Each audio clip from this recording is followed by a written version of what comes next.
All right, let me continue with the factorization lesson.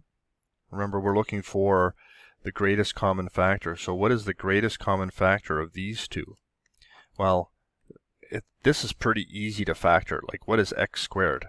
X squared is x times x. And what is x cubed? It's x times x times x. What's in common here? Can you see that there's an x and an x? So the greatest common factor here would be x squared. Okay, let's look at the next one. Again, I've given you a few methods here. The first method would be just to examine it. The second method would be to write out the factors. The third would be to prime factor it. And let's look at 48 and 60. What is the greatest number, the biggest number that will go into both of those? Okay,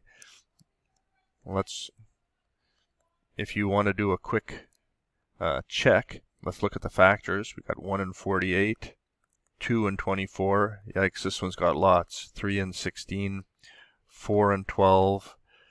5 doesn't go in, but 6 goes in times 8.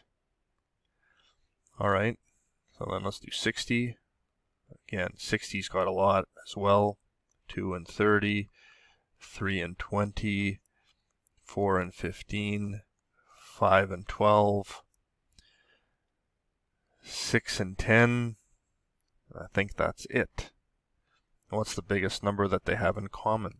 Well, they don't have one. They have 1 in common, but that's obviously not going to be it. 48, no. Yeah, they have 2 in common. They have 24 in common, no. 3, yes. 16, no. 4, yes. 12, yes. 6, yes. What's the biggest number? 12. Okay, so they have 12 in common. Now let's look at the x squared and the x cubed. From the previous question, you should understand that x squared would be in common. And then here we have 3y's, and here we only have 1. So the greatest common factor would be 12x squared times y. Okay, this one. What's in common between 2 and 4? 2 is the biggest factor in common. And then we have x. X would be in common with those two terms. All right. 2, 4, and 2. Greatest common factor would be 2. Got x cubed, that's 3x's, 2x's, and 2x's, so we need 2x's. Y squared, and y, we need a y. All right. How's that? I would like you now to do the next lesson, the next exercise. So this is going to be exercise 3.